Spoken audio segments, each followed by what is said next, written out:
Have you been working on your startup for a while and are struggling to regularly generate qualified leads? Or if you're just getting started on your idea, are you worried about how you'll reach and activate your early adopters? In this episode, we're going to answer those questions and a whole lot more. I'm Stephen White, and this is Building Lean.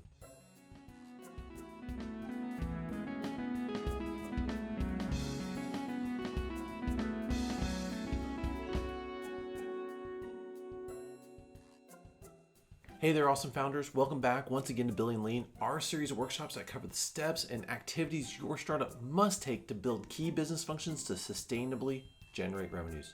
Not only are our workshops inspired by thought leaders on startup and scale methodologies, but we also share our experience as founders as well as working with hundreds of startups and our research distilling the reasons why over 160 funded startups failed.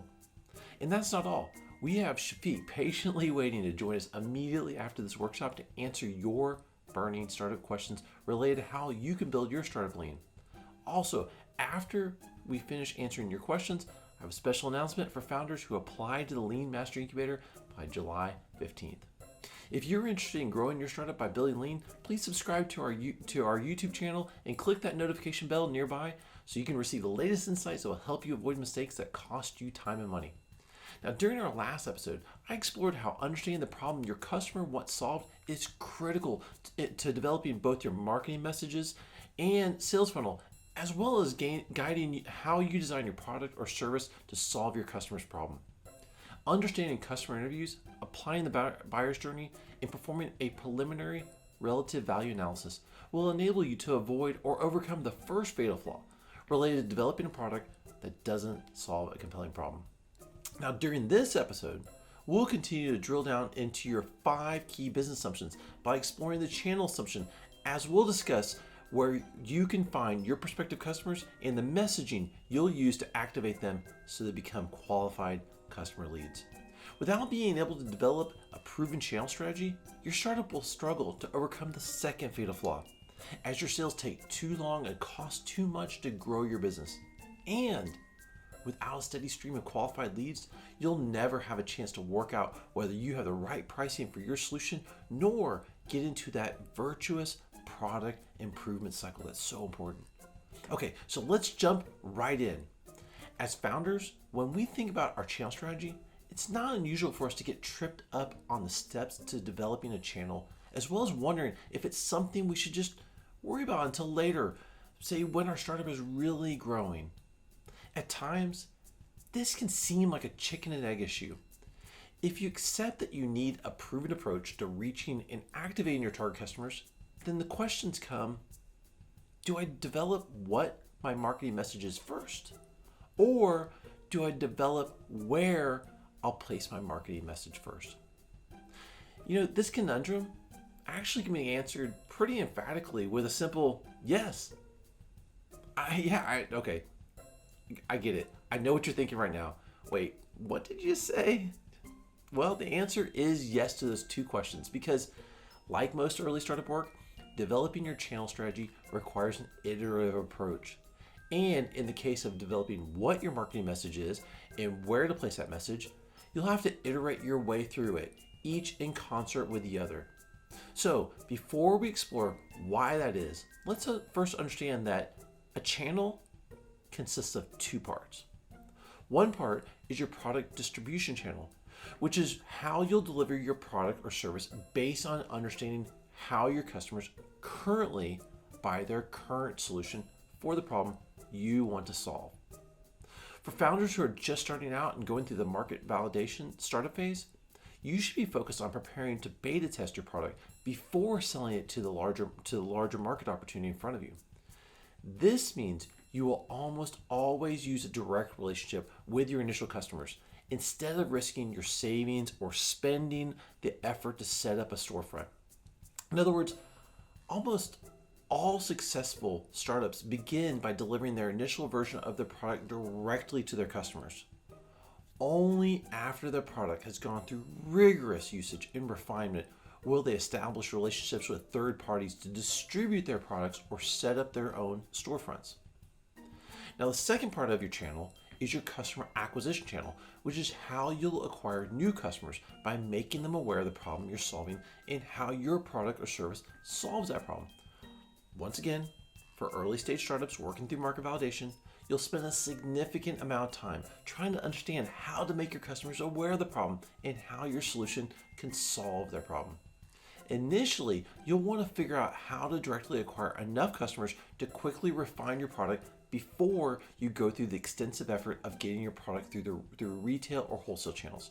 Remember, even when your product is distributed through retail or wholesale channels, your customers still have to become aware of your solution and how it addresses the problem they actually want solved. So, after you figure out how to activate your prospective customer, you'll need to redo this activity of being able to activate your prospects as you sell through retail or wholesale partners.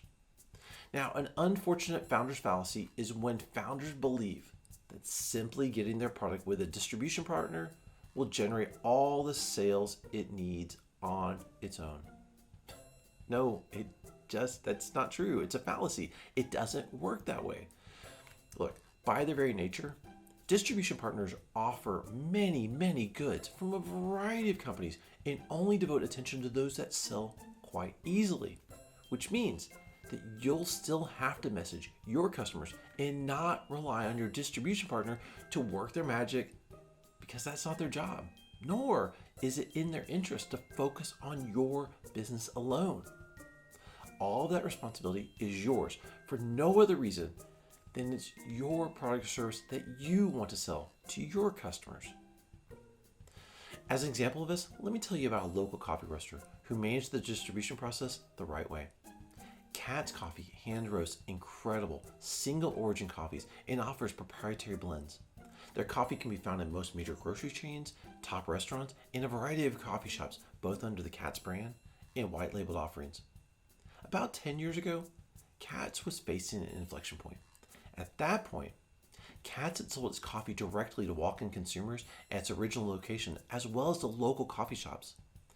While those manual direct sales were quite successful, to grow faster, Cat's needed to go beyond their direct reach by selling through a distribution partner. Around that same time, H-E-B, the Texas-based grocery chain, approached Cat's about offering whole bean and ground coffee to its Houston stores. While the Cat's team was just beyond thrilled about the opportunity, H-E-B warned them. They said, "While we want you here, if you're not ready, then wait. In our experience, serving our distribution requirements can kill a small business that's not ready to make that leap." Wow. With that feedback under advisement, Cat's developed several marketing plans covering a 30-day, 90-day, and 180-day distribution channel strategy to ensure it engaged customers and generated repeat sales. Cat's understood that without the ability to drive traffic to the stores and generate growth as measured by same store sales, they would lose the shelf space given to them by H-E-B. To gain a permanent foothold in this retail space, the Cat sales team had to master creating awareness of their coffee to the H-E-B shoppers. Cat's chose to create initial awareness by doing in-store sampling during peak shopping hours. This strategy worked, as they had already mastered a high rate of product adoption based on single taste testing through their existing coffee partners. They also knew that product adoption occurred, as a majority of their direct customers were repeat buyers.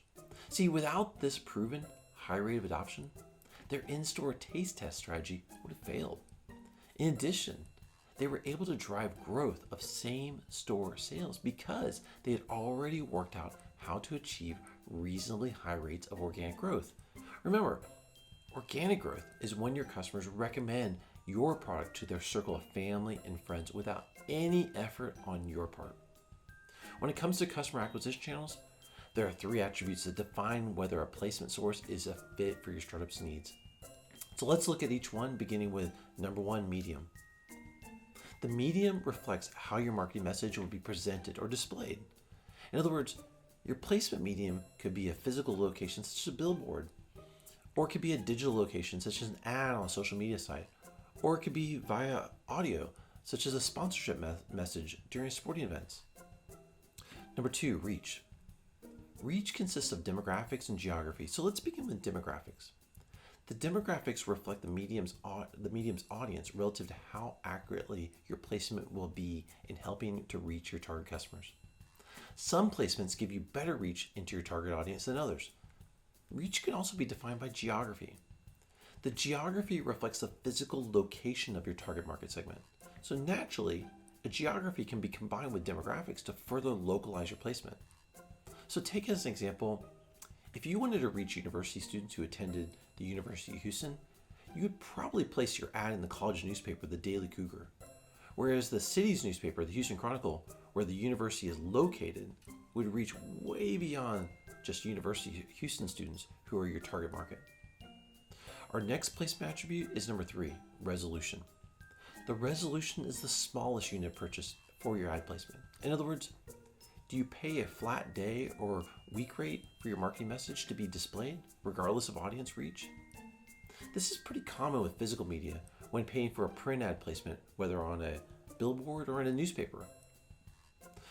So alternatively, do you pay to access a specific audience or pay for ad placement quality? Now, this granularity is more common with social media or when bidding for higher ranking with search engine results. Okay, now that you're familiar with channels and placement attributes, let's explore how your marketing message fits into your channel assumption. But first, if you had a magic wand to get as many customers as you wanted to beta test your product so you could quickly refine it, how many customers would you need to improve your product fast? Now, it's vital that you think about your ability to attract customers and you want proof that your messaging is working. The number of initial customer leads you need depends on the type of product you have. This could range from 5 initial customers for a B2B product or service to 10,000 customers reflected as downloads for a free or ad-based app. As a founder, you need to focus on achieving the minimum number of customer leads for your startup and doing it within a timely basis across the startup phases you're in. This is why it's essential to translate the compelling problem you identified during the first key business assumption into engaging messages. You'll test those variations across your identified customer acquisition channels that also come out during customer interviews. This will enable you to validate your preferred marketing message and your preferred message placement, and by the way, we're going to cover the roadmap of how to do this a little bit later in the presentation, a little bit later in this episode. So let's look at why those tests matter to you and your team. Without an efficient method of acquiring new customers and delivering your product, your startup will suffer from the second fatal flaw, reflecting sales being too slow and costly to compete. Which sounds pretty scary, right? Well, it is. So let's look at why we want to avoid this outcome by running through a couple of scenarios to better understand the underlying numbers. As an example, Company A is selling a B2B product and it spends $600 in 3 months to find one lead for their product that sells for a price of $500 per unit. Is that good enough for them? No, it's pretty obvious it isn't. To succeed, they'd need to find 25 new leads for a total cost of $625 over the same 90 days. Now, why is that? Well, it's pretty simple actually. Not every lead will become a customer. However, you should be able to turn 1 out of every 10 leads into a customer for consumer products and 1 out of every 5 leads for a B2B product, which is the case for this B2B company, Company A. Now, one other thing, founders also need to monitor 2 dimensions related to acquiring your initial customers, time and money. So let's talk about time. How long did it take to generate those leads? In this example, Company A sets its goal of 90 days because it expects their product beta cycle to last that long. Now, you might be wondering why Company A would come up with the budgeted cost of $625 to generate 25 leads. Well, there are 2 reasons. Number 1, the founders don't want a lead to be more than 5% of the product unit price, since it's going to take at least 5 leads to close 1 sale as a B2B startup in this example. Since their product price is $500 and 5% of $500 is $25, that is the maximum they can spend to generate a qualified lead. And if they need 25 qualified leads, then they would have to spend $625 at $25 per lead.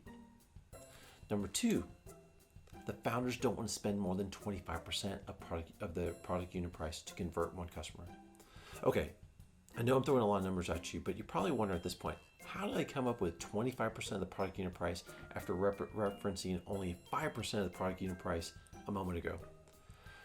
Look, 25% reflects the ratio of 5 qualified leads for a B2B startup converting into 1 paying customer, which means while each qualified lead shouldn't cost more than 5% of the product unit price, likewise, a paying customer or converted lead shouldn't cost more than 25% of the product unit price. By the way, these percentages will improve as a startup matures, but as founders, we need to plan on an efficiency up front as we work out our messaging, conversion, and value delivery processes.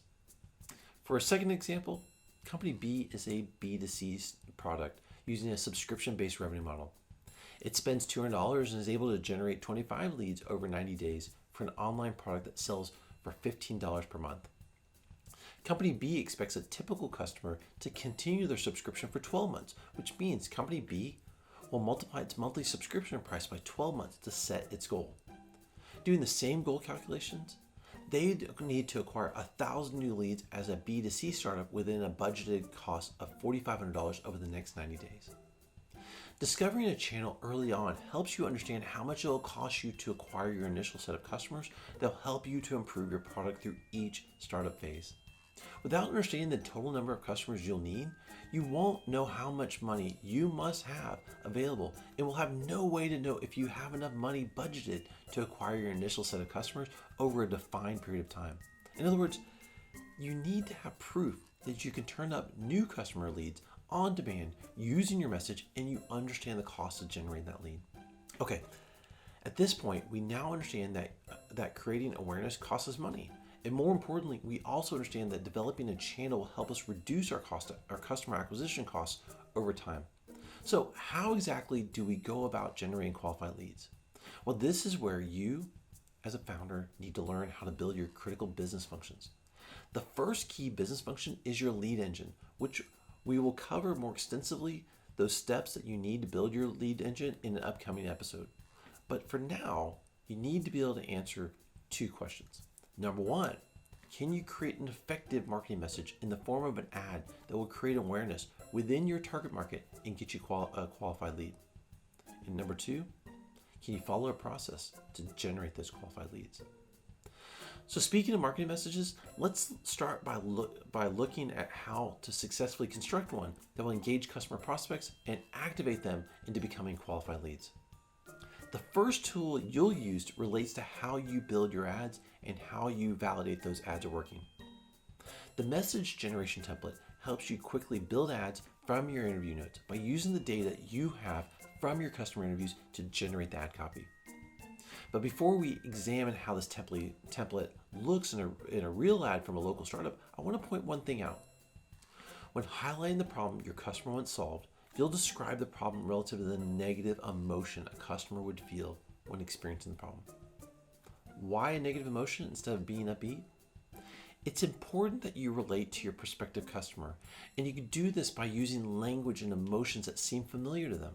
Remember, your customer's trust when considering your product or service comes from them believing in your startup's understanding of the problem that they're suffering from. Now, how would you know which negative emotion your customers are feeling? It's simple. They'll tell you. They'll tell you during your customer interviews as you'll ask them to describe how they feel when they experience the problem you want to solve. Okay, as you can see from this startup's ad, the template makes it clear how you lay out your marketing message with a brief description of the problem your customer wants solved, a graphic or video that grabs your prospect's attention while providing a hint of your solution, a brief description of your solution's differentiated value, and a clear call to action. With your message developed, you need to know how to test your messaging. The tool you can use to validate your message's effectiveness is the messaging and placement validation roadmap. Working through the roadmap stages will enable you to know whether your messaging can generate a sufficient number of customer leads and where to reach those customers. Testing your marketing message entails running small marketing batch experiments within the placement sources or customer acquisition channels that your customers told you about during your customer interviews. Just because someone clicked on an ad, though, you can't claim the message is being successful and move on. You need to confirm the person's intent to determine if the ad was successful by having the customer prospect take a confirming action. Now, an easy way to do this is by having the prospect land on a specific page with another call to action for that person to show their interest, such as by providing their contact information. Remember, whether you're in the first or second startup phase, you don't have the luxury to hire an agency to outsource your marketing. And if you're getting any advice to do that, you still need to understand how to market your own product. Once again, it's no one else's job but yours to understand how to acquire customers for the solution that you want to deliver. You can't simply outsource your lead generation process and focus on your product because your lead engine is an essential business function. Look, marketing agencies are fantastic at helping you to execute marketing campaigns using a validated message, and marketing agencies are also great for when you're ready to establish and promote your brand.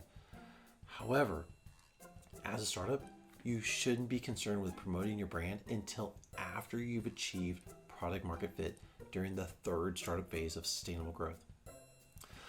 All of these insights and tools are designed to avoid the second fatal flaw, where your startup burns through lots and lots of cash and time to acquire very few customers, which will cause you to struggle when attempting to validate your next key business assumptions. To avoid this fatal flaw, you need to take the appropriate actions based on your startup phase so you can optimize your marketing message and ad placement to acquire enough leads at a reasonable cost. Okay, at this point, you understand what comprises your channel assumption along with the tools you'll use to document it. So how do you actually make use of your channel assumption in your business? Recall that your channel assumption reflects your plan to consistently reach prospects in your target market segment. To reach these prospects, you need to accomplish two tasks. Number one, develop a proven marketing message that regularly attracts or activates customer prospects. Number two, you need to confirm the effectiveness of your message's placement to ensure that you'll easily reach your target market segment. So, how do you know you have a validated channel assumption during each startup phase? Okay, well, so let's look at this from each phase, starting with the first startup phase of market validation.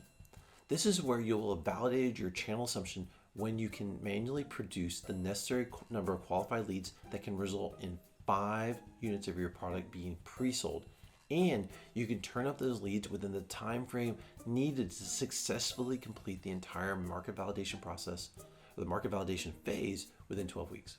Remember, all of this is being done for this phase through manual actions, as you're not ready to automate your lead generation process yet. Without knowing how to reach more people with the same problem, you will not be able to validate whether you've identified the right customer segment for your product or service, which means you'll end up in startup purgatory by solving a problem for a small number of people without the critical ability to acquire more customers. By the way, having a working channel is an enormous draw for investors, as they know that by having access to a large number of potential customers, a founder has plenty of chances to work out the remaining elements of their business plan. So let's quickly look at 3 examples of how founders develop their initial manual channels. Example number 1. This founder wanted to reach his target market of students who are attending a 4-year university away from their home and who needed to reliably repair their cars. The problem this startup was solving was that finding a reliable local car repair shop was difficult and took too long. To reach his target customers and test his solution messaging, the founder came up with a creative but simple ad placement.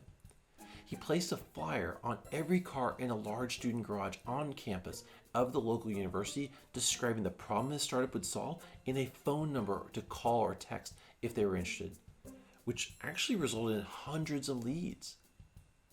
For example number 2, the founders wanted to reach dog owners, as a product would solve the problem related to how messy, hard, and time-consuming it is to wash their dog. So how would these founders find a large number of these potential customers to test their initial marketing message? Once again, these founders came up with a simple but clever approach to find many dog owners at once by handing out flyers at a local dog park. Okay, one final example of developing an initial channel during the market validation phase comes from a founder who wanted to help runners who had the problem of finding the right motivation, as getting healthy and staying healthy is hard. Since this founder was targeting adult runners who wore a Fitbit watch, he had to determine the best opportunity to reach many of the prospective customers. Would he go to a local park and hand out flyers as they ran by, like the other two examples? Well, not in this case. That detracted from the activity those runners were performing, and it was likely those runners didn't have that problem. Instead, the founder used Facebook groups to find runners by using Fitbit-based contests as a method of finding motivation. The founder created awareness by posting his marketing messages within a Facebook group to drive traffic to a startup's landing page and validate the message. During the second startup phase of repeated sales and delivery, you'll automate your channel for self-service by your customers. The goal is to generate qualified leads repeatedly and with minimal effort on your part. In this phase, you're typically either building your own channel using, say, online webinars, YouTube channels, or social channels like Facebook, LinkedIn, Twitter, or Instagram. In all cases, you will have a tested message that can activate prospects coupled with a landing page that will qualify your prospects into qualified leads. This also means that you will capture their contact information as part of the qualified lead process. See, without this step, you won't be able to consistently convert qualified leads into sales conversions. So let's look at a brief example of this. Xometry provides custom manufacturing through its network of 4,000 partners. To promote its capability, Xometry is running this ad as you see here on YouTube as a skippable video insertion ad. In other words, if you're in Xometry's target audience, this ad will be inserted before a monetizable video you would watch on YouTube. By clicking on this ad, you would indicate your interest in Xometry's service and taken to Xometry's landing page where you can get an instant quote.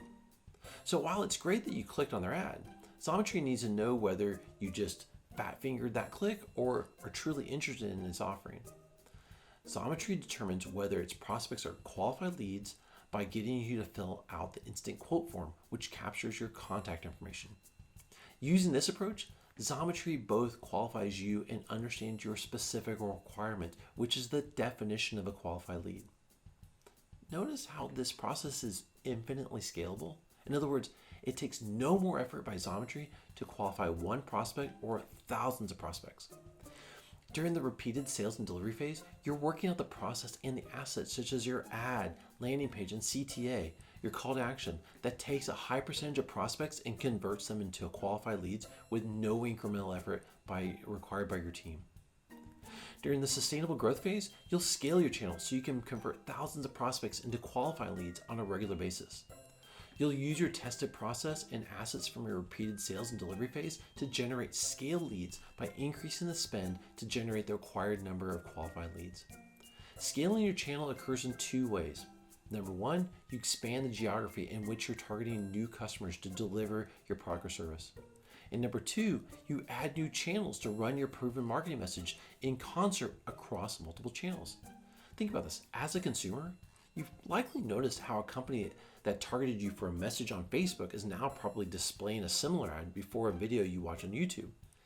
In that case, you are likely on the receiving end of a company's scale channel strategy. There you go. During our next workshop, we will dive into the price assumption, where we will explore the components of a sales funnel and how successful startups use value pricing. Now, before we jump over to Shafiq to answer your questions, if you're looking to change how you grow your startup by building lean and you find these workshops helpful, please subscribe to this YouTube channel, click the notification button nearby and give us a like or drop a positive comment. Also, if you know of other founders or product managers who benefit from our workshops, please share this video with them so they too can build their startups lean and avoid mistakes that cost time and money. Building Lean is brought to you by the Lean Mastery Incubator. Unlike other incubators or accelerators that are only interested in getting you ready to pitch to investors, Lean Mastery helps you build key business functions that turn up revenues fast while helping you to avoid mistakes that cost time and money. Learn more about how you can become a Lean Mastery Incubator member at leanmastery.co. Thank you for watching, and now over to Shafiq to get us started with answering your burning startup questions.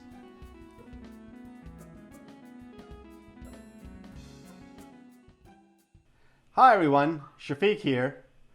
Now that you know why it's important to validate your channel assumption, we're going to pivot to answering questions submitted by founders like yourself. But before we do, I want to remind you to subscribe to our YouTube channel as well as click the notification bell right here somewhere so you can gain immediate access to our latest episodes. Okay, let me bring in Steven now. Hey Steven, are you ready with our first question? Yes, I am, Shafiq. Thank you very much.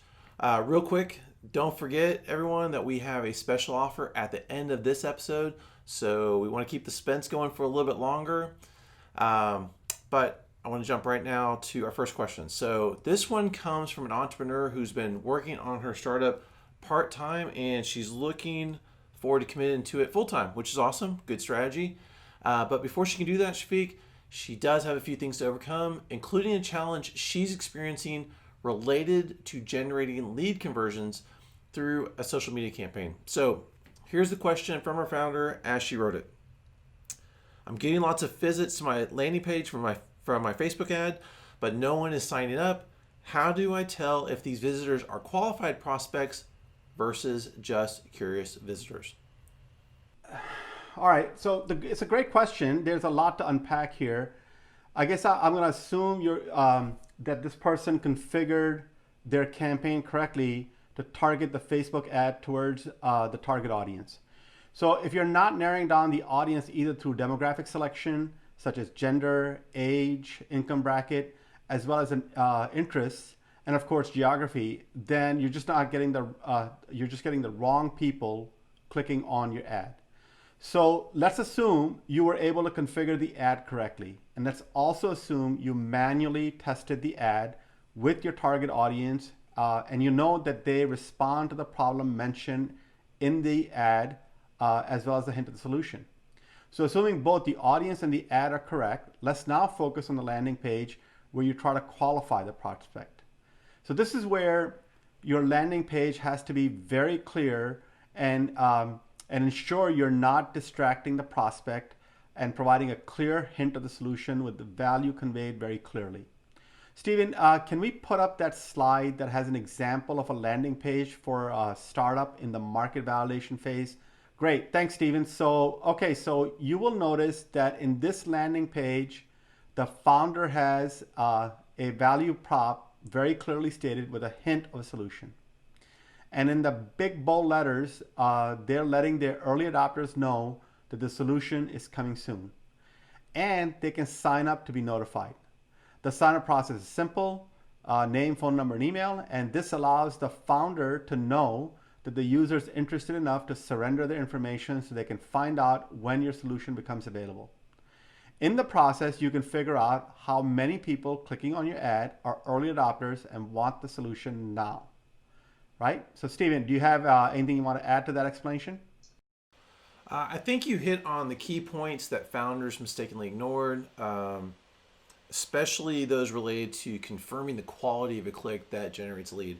I mean, if you think about it, is it a fat finger click that each of us have made several times, or is there a genuine interest that's reflected by a qualified lead? And frankly, the only way to gain that evidence is by having the prospect take that one more simple action. So this should probably make sense to us as consumers, but sometimes as founders, we forget that lead generation is similar to a series of trust falls. And trust really comes from connecting with our customer and then enabling a prospect to move forward worry-free through the conversion process. Okay, Shafiq, here's our next question, which comes from a founder who launched her product while using a service that promised it would generate a whole bunch of new customers. I think you and I have seen services like this before, Shafiq. They're kind of costly, as they do seem to promise to generate traffic for the founder so as to free them up to focus on their product, but they don't always deliver on that promise. So here's our second question from this founder. Let's see. It reads, I used a service to generate leads for my free offer that seemed to work since I got a bunch of signups, but now I can't get any of them to pay for an upgrade subscription after I released my latest software update, and no one was responding to my messaging. Wow, these are some great questions. So there's a lot to unpack in this one as well. All right, so let me kind of gather my thoughts here. So as far as software is concerned, freemium is a really nice way to get market validation for your product or service. But there are several pitfalls you have to avoid. The very first one is not how many users signed up for the free version, but how many actually used the software. Now you can track usage because it's software. So second, it's not just that they used it once, but do they use it over and over again? Assuming your software is solving a problem that occurs daily or sometimes hourly in the typical life of your target market segment, you should be able to see how many are regularly using the software. So I'm going to assume that our founder asking the question didn't really pay attention to usage. That is why they're not getting any conversions. They're asking people to pay when those people never experienced the value in the original product, nor the refined product. In other words, adoption never occurred. So the lesson here is not about freemium and getting people signed up for free products. That's not really a good indicator, but about usage. Usage is a form of payment that helps you understand how valuable your solution is in the life of your customer. Now, if I'm wrong and the founder does have full adoption of their software product and their free plan users regularly use their solution every day, but don't want to pay, well, then it's easy for them to figure out the price. Just take away the free option.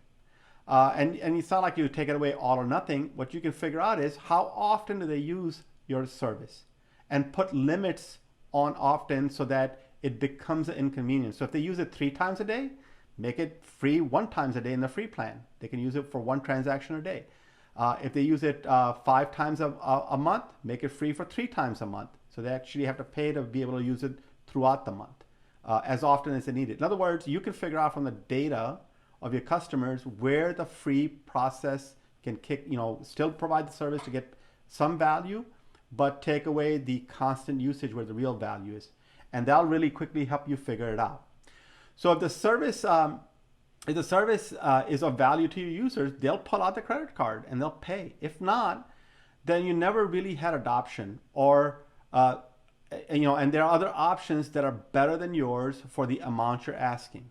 So in other words, if you kind of think about it, the other reason they may not be paying is because the asking price is way higher than the value it provides. And they can figure out other ways of accomplishing what you help them do as well. And they're just not willing to pay that price. Okay? So Stephen, is there anything you want to add to this one here? Yes, I'd like to add that founders should really be careful about outsourcing their key business processes when getting started. For example, you and I run across this quite a bit. We run across founders who aren't really comfortable with selling, and then they end up hiring a sales organization, especially during market validation. And what turns out to be the case is it's both expensive, and the founder misses out on the opportunity, that learning opportunity. So everyone, y'all have to remember that part of being a founder is working to put together the pieces of the startup puzzle. It doesn't mean that you have to always be active in all parts of the business, or that you'll never outsource anything. It's just that you need to be careful not to inhibit your potential by relying on someone else prematurely. All right, Shafiq, we have one more question right here. This comes from someone who has an idea and they want to see if there's demand for it. And his question is, I have what I think is a great idea. From all my research, I believe that I should be using Kickstarter to get market validation. Actually, the person writes, I didn't know what market validation was before stumbling on our series. That's pretty awesome.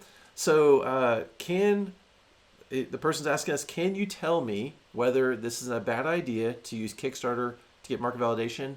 And if so, why is that? I love Kickstarter questions, and I love Kickstarter. Steven, I think you might have bought like 50 items from Kickstarter by now. Is that since they launched? So you're like a pro Kickstarter user, right? Okay, so again, there's a lot to unpack here. So in general, if you've ever tried to use Kickstarter, then you already know the benefits Kickstarter provides you. So again, but there's a whole lot of pitfalls along the way of using Kickstarter campaigns. And if you're trying to use it for market validation, well, that's just a bad idea. We don't believe Kickstarter is a good solution to get market validation. We do believe Kickstarter is a great solution after you've had market validation and you're trying to get and figure out how to satisfy the first 100 customers and work out the repeatable sales and delivery of your product. The nice thing about Kickstarter is it allows you to sell to a lot of people because you can establish that goal, as many as you need when you run the campaign. And then it allows you to fulfill those orders in chunks. And as you fulfill the early orders, you can do them in tranches. You can get feedback, fix the product for the next tranche, and quickly iterate. So it's a great way to get a whole bunch of sales, like 100 units or 200 units you need, whatever that number limit that you want to put on a successful campaign, and then quickly iterate to figure out, deliver them in small chunks, 5, 10 users at a time, and keep working iteratively to fix the adoption issues. So you know that the product is getting good ratings and you can get good feedback. And the other nice thing is with Kickstarter, you also know exactly who you sold the stuff to, so you can reach out to them and get feedback from those people. If you are participating in Kickstarter campaigns, successful ones, you know that the smart guys are doing just that. They're trying to figure out who the early people who signed up were. They consider them early adopters, and they ask them to participate to provide early feedback and early version of the product. They tell them up front, and they say that if the product needs replacing, they'll replace it for free. So it's a great way for them to then iteratively deliver the solution and get that repeated sales and delivery going. So post the Kickstarter campaign, they're ready to scale and they're ready to launch and continue selling their product. The other thing that we've seen in Kickstarter is that way too many people never get past a campaign. Like they may be successful meeting their financial goals in the Kickstarter to make it what's the term, Stephen, that they have in Kickstarter when a campaign is funded? Yeah, they meet their funding goals. But the challenge is that after delivering the initial set of products, they never figured out how to repeatedly satisfy customers or get adoption going. And that's what the purpose of the Kickstarter campaign was. But they blow the wad in shipping one version of the product to all 700 units they sold, or 1,000 units, or even 10,000 units, without ever going through a iteration cycle that got the adoption going. So if you want to do Kickstarter the right way, use Kickstarter to get a bunch of sales that help you quickly improve the product for the mainstream market. And then you also have a plan to scale and continue selling that product for the mainstream market. And which means trying to use for market validation is just a waste of time. You need to know that the 5 assumptions test out before you launch the campaign, which means you're guaranteed pretty much to get the 100 or so customers, because Kickstarter generally has a lot more concentration of early adopters. And then it also prepares you post a funded campaign to be successful and continue selling the product to the mainstream market. So does that answer the question, Stephen? Yeah, that's great, Shafiq. Yes, I am a big fan of Kickstarter and back several projects there. You do cover a lot of the risks, and since it seems like you and I have had a lot of learning as crowdfunding backers, you and I are looking forward to receiving a lot of additional questions related to Kickstarter.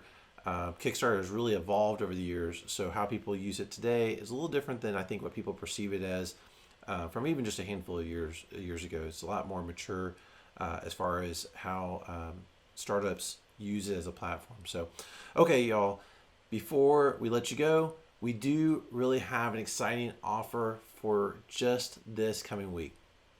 If you apply to Lean Mastery Incubator within the next 7 days, you're guaranteed to either get myself or Shafiq as your dedicated coach.